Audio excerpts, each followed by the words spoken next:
Uncanny X-Men number 188 is titled Legacy of the Lost, and it's a pretty jam-packed issue.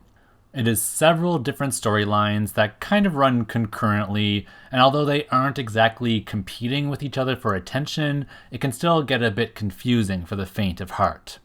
There's the X-Men fighting the mysterious shadow beings and Nazé being inflicted by seemingly multiple forces, then Colossus and Illyana's personal issues, and Nightcrawler wanting to disband the X-Men, and then Rachel clamoring on about her past, plus interludes with Forrester rescuing Magneto and a talkative blue gem tempting a fisherman. It's a lot to process, but it's also what makes this Claremont run so renowned. He likes to create vague new plot points and let them simmer and stew for a few issues, while he wraps up other stories until the new plot points eventually come to a boil. I love that he trusts that the reader will be able to keep tabs on a million different character stories all at once, but I can also see how this can be overwhelming for the casual X fan. It can be pretty painstaking for the uninitiated to have to remember small details issue to issue while it builds to something bigger, all while something big is probably already happening in the pages of whatever issue you're currently reading. If this is not your preferred way to consume comic books, then Claremont's era probably isn't for you, but for me, it's exactly the kind of complexity that I love to read. I credit these X-Men comics with really teaching me how to read and consume literature when I was a kid. Some of the storylines are so convoluted that making sense of it is literally like critical thinking 101, but at least this kept us sharp. There is nothing about these comic books that would have rotted my brains, which is I think the stereotype of parents in the 80s would always say. Anyway, I like this issue overall, but I don't think it's one of the strongest ones out there. It was action-packed right from the top and full of mutant powers and sorcery and everything else that makes comic books a super enchanting medium, but something about its narrative didn't really sit right with me. I think it might have been rushed or something, because there are a few character instances that just didn't jive or make sense, and it's very unlike Claremont to leave any stone unturned like that. There's a lot to get through in this issue though, so let's just get right into it. Here are the highlights and lowlights for me in Uncanny X-Men number 188. Amanda Sefton. Amanda Sefton brings it in this issue. I didn't realize at the time how frequent of a player she was with the X-Men during the 80s. I love watching her as a recurring supporting cast for them, and not only as Nightcrawler's sister girlfriend, but just in here as a bomb-ass witch. I'd say Amanda is the character who really shows the most of her mettle here. She's whisked away from her day job as a stewardess by Nightcrawler and is pretty much just thrown into the chaos of the shadow beings, but she doesn't disappoint. She casts spells of all kinds and really shows how she's a one-woman powerhouse here. Some of her spells are less effective than others, but she's the only one who was able to actually free the X-Men from the shadow beings, and is absolutely cleaning house when all of those other X-Men put together couldn't do a damn thing. I think Amanda is such a cool character. She's a feisty sorceress who packs a mean magical punch, and I think she deserves to have something a bit more recurring in the comics of today. She's almost completely been pushed into the background of the X-world and only comes out to play when there's a Nightcrawler solo series. I hate to say that Amanda has become obscure, but she certainly isn't a household name, and really, maybe she was obscure all along. The one thing I gripe about here, though, is how she overuses the word Hun.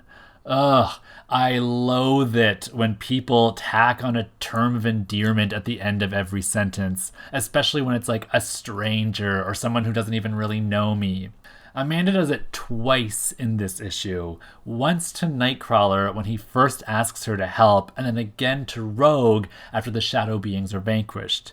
2 Huns may not seem like a lot, but she only had 10 speech bubbles total in this issue. So mathematically, that's 20% of her total talking time. And 20% is definitely frequently enough to give me some inner irkings about all that Hun. Ugh. Illyana and Colossus. There's a resolution of sorts for Illyana and Colossus in this issue. Illyana teleports into the battle right in the nick of time as the shadow beings are regrouping to stage another attack against the X-Men. Colossus is dealing with a dire wraith-possessed rogue at that time, and he's having his usual crisis of being too strong to actually do anything about it, or else he risks hurting his teammate. Illyana, though, wastes no time in jumping into action. She summons her soul sword and strikes at Rogue, freeing her from the dire wraith possession and saving Colossus from having to make a decision at all, but it does come with a price.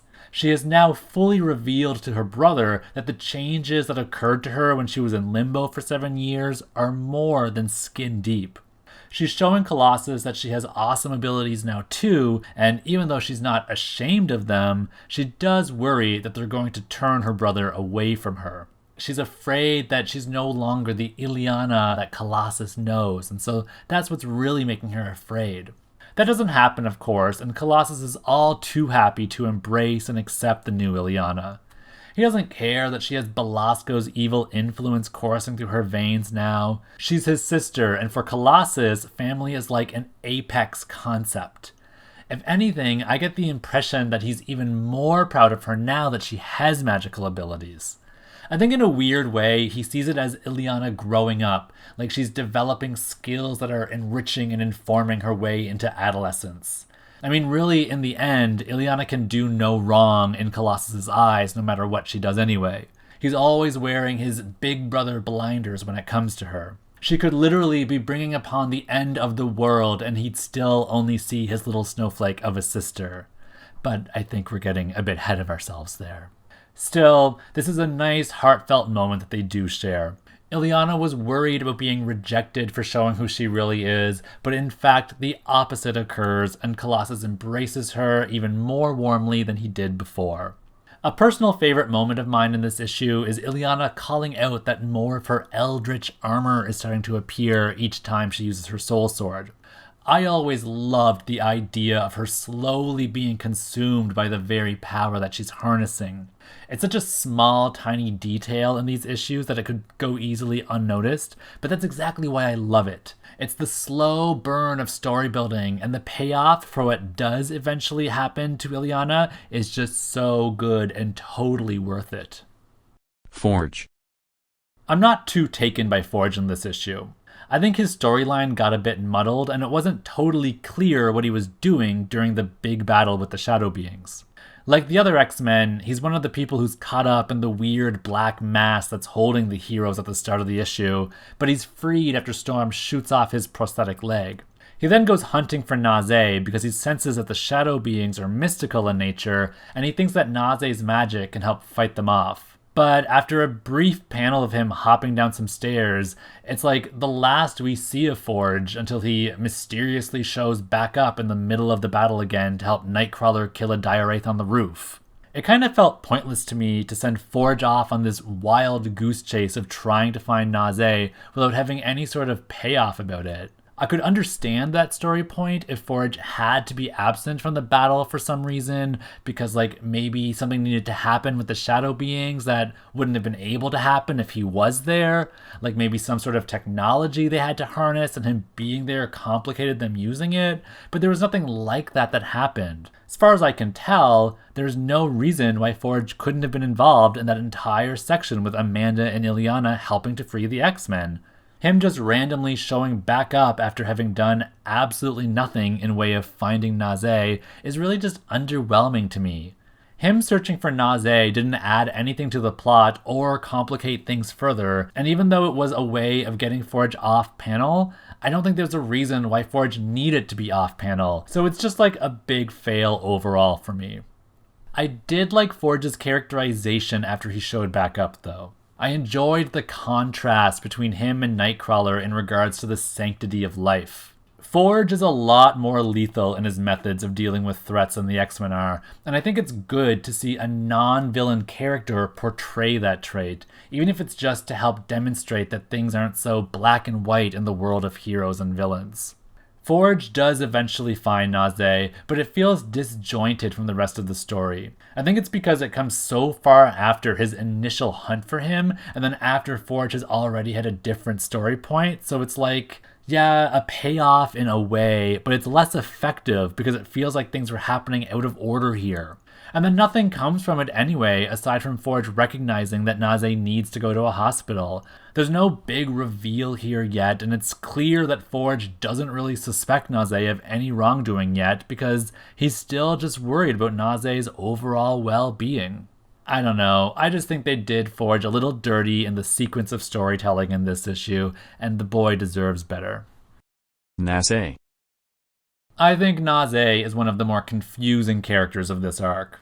I originally read these comics many years ago and totally out of order, so I don't even really remember what happens to him here, but let me see if I can break down the panels that I'm given in this issue. He's here in Forge's Eagle's Nest, which is Forge's Sanctum Sanctorum, aka the nexus of all his power, and he's summoning some sort of great spirit to help him and his people out. At first glance, it looks like he's trying to help the X-Men, but then in the next panel, he's saying that he's willing to sacrifice this world and everything in it. So there's obviously more going on here than meets the eye. Then, the entity that he was summoning does come forth, and it's clear that things aren't going Nazé's way, but as it turns out, this wasn't really Nazé at all, but a dire wraith who was in control of his soul? Or at least that's what I'm gathering from this. I'm assuming that this is the result of last issue's soul merging between Nazé, Forge, Storm, a dire wraith, and the mysterious other. I guess this entity that we're seeing now is that mysterious other from that soul merging. And even though it doesn't look like Storm nor Forge were affected or changed in any way by that soul merging, it's clear that Nazé and the dire wraith were.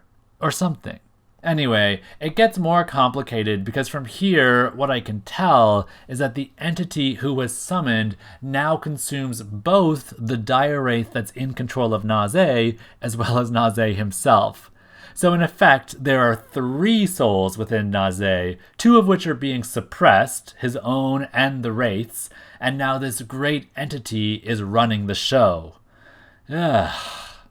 I like complex stories, but we're going a little bit overboard here. I can get down with possession, but this strange tiered version of possession after possession after possession is a little bit too extra for me, especially since I don't feel like we've had any sort of payoff or explanation of the soul merging from the previous issue. Am I even right in assuming that this spell Nazé was casting is the thing that called forth the shadow beings? Because that's how I'm reading it. I know there's a dire wraith on the rooftop who's casting spells about shadow beings too, but it looks like those spells were mostly just as wards protecting them from Amanda's magic. That dire wraith is in rough shape, and I don't think that it could have had the strength to create such formidable forces as these shadow beings. So if I'm correct, then Nazé is summoning the shadow beings, but kind of pretending that he isn't, and that dire wraith on the rooftop is just adding energy into the fold to strengthen them. That's where I'm sitting with all of this. But of course, I could be completely wrong, and the shadow beings are being summoned entirely just by that rooftop dire wraith, and Nazé here is just trying to call forth a great spirit for who knows what. And if that is the case, why are they even bothering replacing Nazé's soul with a dire wraith at all? I don't know what the end goal is here. See, there's so many unanswered questions. I love a little bit of intrigue to keep me guessing, but I also want clear-cut explanations eventually. I'm not down with concluding my own interpretations of things. I think that's lazy writing. I want the author to fully execute a vision and tell me what's on their mind, and I'm not really getting that from Nazé's storyline right now. Storm. Storm has a whole new attitude in this issue. Again! She's really come out the other side in terms of accepting her power loss, but it's not necessarily in the way that we as readers would have liked it. She fights the battle with the X-Men against the shadow beings super competently, and she provides excellent leadership to everyone on the field, but then later, when she's at the X-Mansion and swimming in the pool, she confides to Nightcrawler that she feels as though she no longer has a place amongst the team. She's fine and she's happy overall in terms of this new her and not having powers, but she doesn't feel like she's the same person she once was, and so she feels like she needs to move on with her life. She doesn't think that there's a place for her amongst the X-Men since she's no longer a mutant, and she basically feels like she's ready to call it quits. It's really quite a shocking revelation to me, because I don't think that any of the other X-Men, nor even Professor Xavier himself, who is the X-Men's founder, would want or even expect her to leave in this way. It feels like she's taking the definition of what it means to be an X-Man way too literally. Like, as if having superpowers is the only qualifier that merits membership. There are tons of other traits that a person has to possess in order to belong to the X-Men, like a sense of right versus wrong and belief in Xavier's dream of humans and mutants living peacefully together.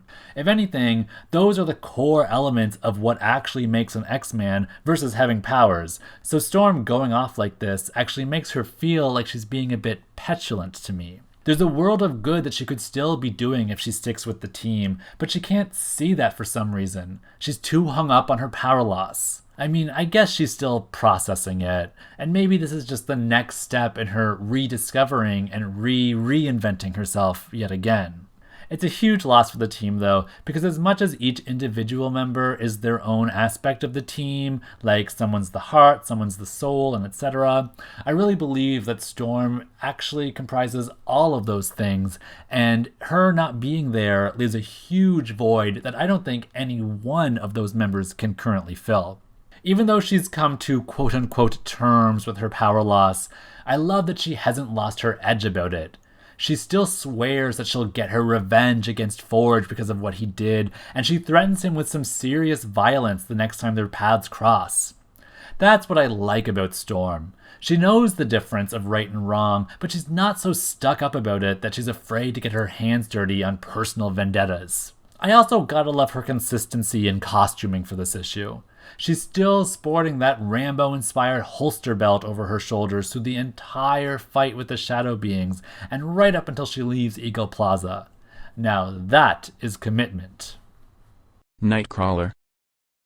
Nightcrawler is kind of all over the place in this issue for me. He's very much himself in the first half while they're fighting the Shadow Beings, though. Amanda tells them that someone somewhere is casting spells to counter her own magics, and after Storm tells them about the dire wraiths she abandoned on the rooftop, Nightcrawler and Forge teleport there to investigate. They find the wraith in no time, and Forge makes short work of it.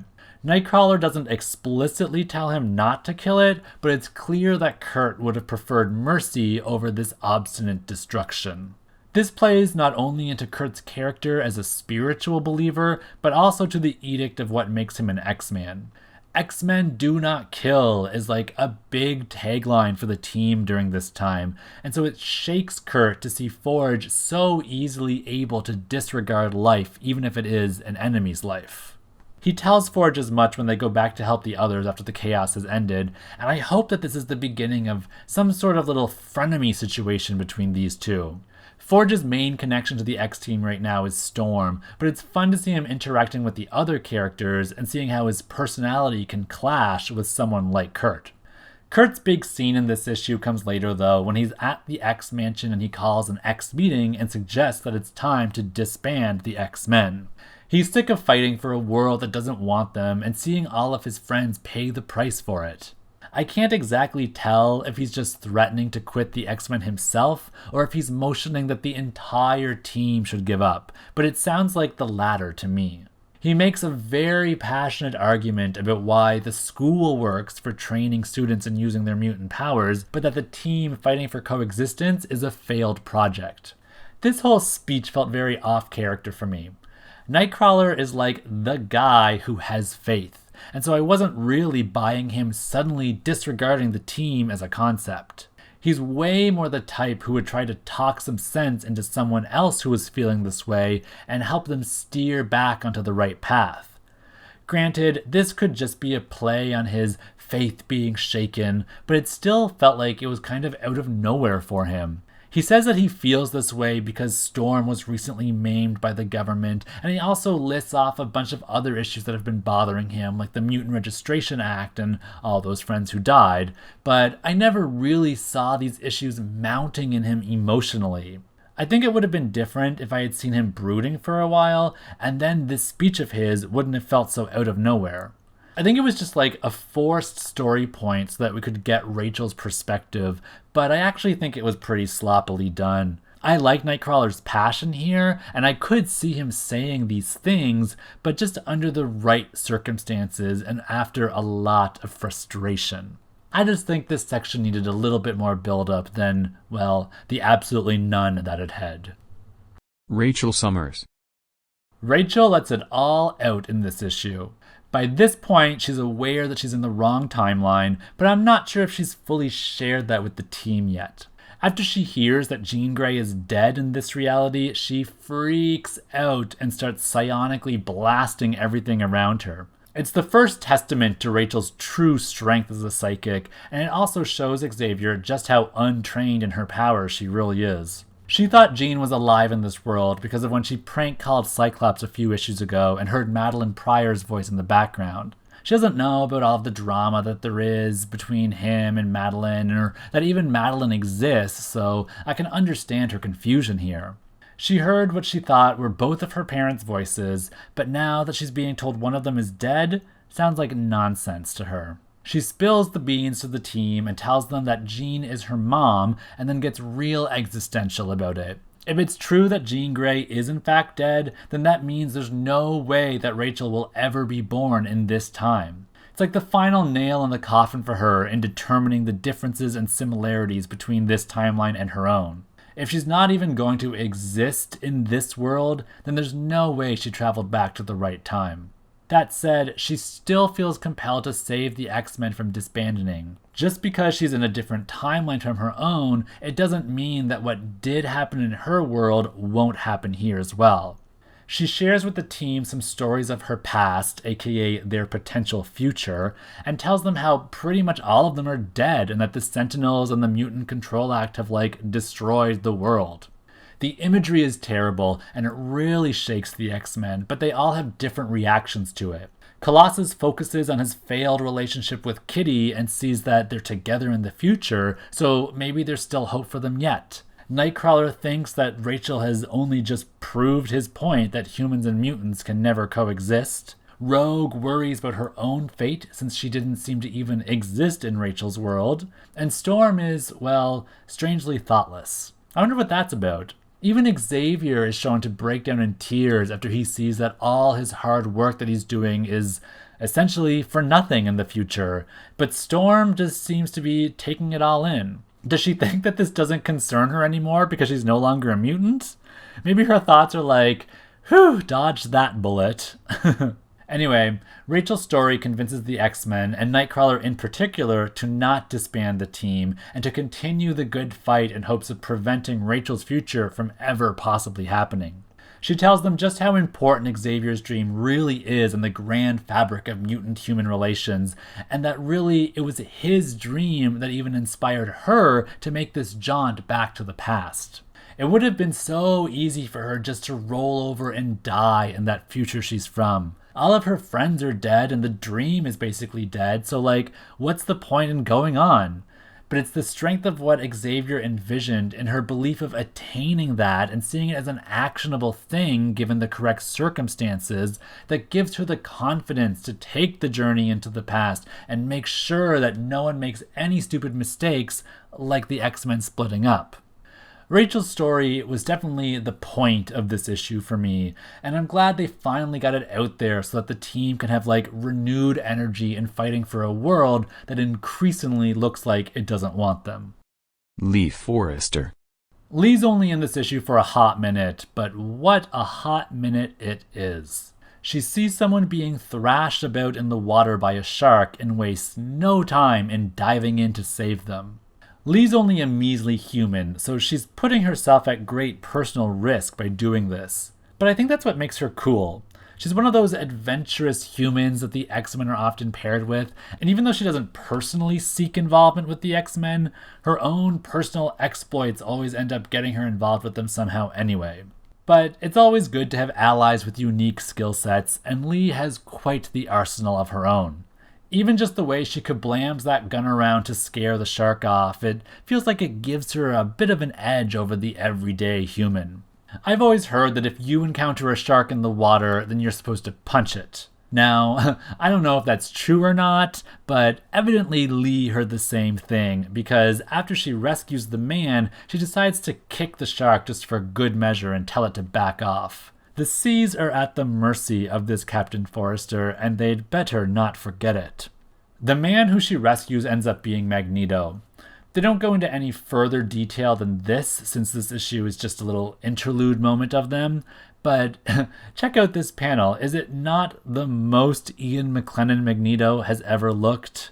It's some great divine foreshadowing. Panels.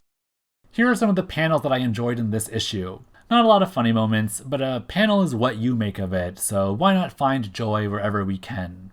5. Illyana and Amanda double-teaming the Shadow Beings. These sideliner gals can steal the spotlight from the main team anytime they want to, as far as I'm concerned. They'd actually be quite formidable if they teamed up more often, and I think that this is one of the only instances that I've ever seen them work together. 4. Storm's disregard of Nightcrawler's news about the meeting that he's called. Apparently, when she lost her powers, she also lost her tact. Jeez, lady, even if you don't consider yourself an X-Men anymore, there's no reason to be rude about it. 3. Nightcrawler bamfing Amanda away from her day job and the passengers reacting to his smell of sulfur and brimstone. It's little details like this that make the comics truly enjoyable, and I am sure that the entire first-class passenger list here is going to be asking for a full refund after this outrage. 2. Rachel unleashing the fury of her psychic abilities and all the X-Men hitting the floor to avoid it. Poor Nightcrawler didn't get the memo, but even Xavier somehow managed to evade her wrath with that angry-looking squat he's doing. Rachel's really got to work on that aim. 1. My favorite panel in this issue is Amanda casting her spells. She looks so cool, and even though her dialogue has me groaning with that term of endearment, I just think that the visual of her spell is awesome, and it really takes me to a magical place. My favorite noise lettering in this issue is Rachel's giant "No!" She psychically screams it after she hears Nightcrawler say that Jean Grey is dead, and yikes, does it ever look like she's giving those X-people a headache. I love that it's big and red and feels full of alarm. I can totally feel exactly what Rachel is feeling at this moment, and it's a perfect example of communicating information by showing instead of telling. Fashion. My top fashion pick for this issue is surprisingly the mistress of mismatch herself, Amanda Sefton. I've harked on her in the past about how she never wears any decent clothes or has any great costumes, but I think she really nailed it this time. I'm totally getting like sorceress mage vibes from that silvery tunic, and that ostentatious belt she's wearing just adds even more mystery to the whole ensemble. The boots are a great length, and the gloves are matching the belt, and her leggings aren't competing with anything for attention. It's a cohesive costume that's really not too hard on the eyes. It might even be the only costume of Amanda's that is understated, but if this is what it takes for her to look her best, then she should consider dressing understated more often. Ads. This issue, I'm highlighting the CBS Saturday morning cartoon ad. It's marketing what I assume is a brand new lineup of cartoon shows for their back-to-school Saturday morning kids block. We've got hits like Muppet Babies, Dungeons & Dragons, Super Arcade, and things I've never heard of like Pryor's Place, Get Along Gang, and something called Pole Position, and that sounds like it could double as a pole dancing how-to video title. I was born in the 80s, but I'm a child of the 90s, so I'm way more of a one Saturday morning type of kid. Recess, Pepper Ann, Doug, you know the ones. I'll honestly take those shows any day of the week, Saturday morning be damned. Of all the shows in this ad, the only one that I'm actually fairly well versed on is Muppet Babies. That was actually a really great cartoon, and I used to wake up at like 6 a.m. before school to watch it in syndication back in the day. It was sandwiched between some sort of combination of, I think, Super Samurai Cyber Squad, Samurai Pizza Cats, Mario Brothers, and Darkstalkers, all of which are just like a really odd pairing to go with Muppet Babies. Well, except for maybe Mario, that kind of fits. But that was early morning weekday kids television in the 90s. The Muppet Babies nanny would probably have had a fit if she knew that I was rotting my brain with this stuff so early in the morning. Probably the X-Men's nanny would have a fit too. X-Mail. We're back with another installment of X-Mail. After a few issues off, the editorial office is finally ready to answer some letters again. I predicted that they had exhausted their character list and were ready to call it quits with the X-Men impersonations, but I was wrong. Nightcrawler is here to answer some fan mail, and by the sounds of things, he's been waiting in the shadows to do this for far too long. It's cute how the characters keep referring to Kitty as the keeper of this letters page. The way they speak of her, it almost makes her seem like she's some sort of tyrant in the way that she controls it.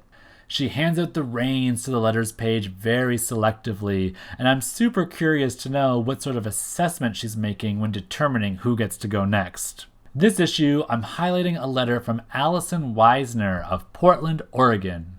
She took it upon herself the strenuous task of writing out a fight song for the X-Men. I think it's meant to be like a college song for the Xavier Academy as a whole, and she says that it's to the tune of Fight Fiercely Harvard, which is a song that I've never heard of because there's nothing Ivy League about me. But honestly, when I think of team songs, the only one that comes to my mind anyway is the old Wildcats cartoon theme song from the 90s. I'm not going to sing this or go into too much detail about it because it's 6 freaking verses, but I wanted to highlight it because she does a good job of referencing a lot of the characters. The first verse is about the X-Men fighting the Hellfire Club, and then about the New Mutants being freshmen, and then about Xavier's dream and government persecution, and there's even a big boss battle with Magneto in it. I love it when people dedicate themselves and pour attention into frivolous things like fake theme songs, and for 6 verses, Allison deserves some credit here. Way to go, Allie! Let's see if Dazzler can turn this song into a smash hit for you. Well, that's it for this issue. Thanks for tuning in. Feel free to stick around for more of these reviews, or check out any of my other social media accounts for a varied assortment of X content. Videos, blog posts, panel scans, and more can also be found at my website, greatxmentations.com. Thanks again for stopping by today, and be sure to come back soon for more Great X-Mentations.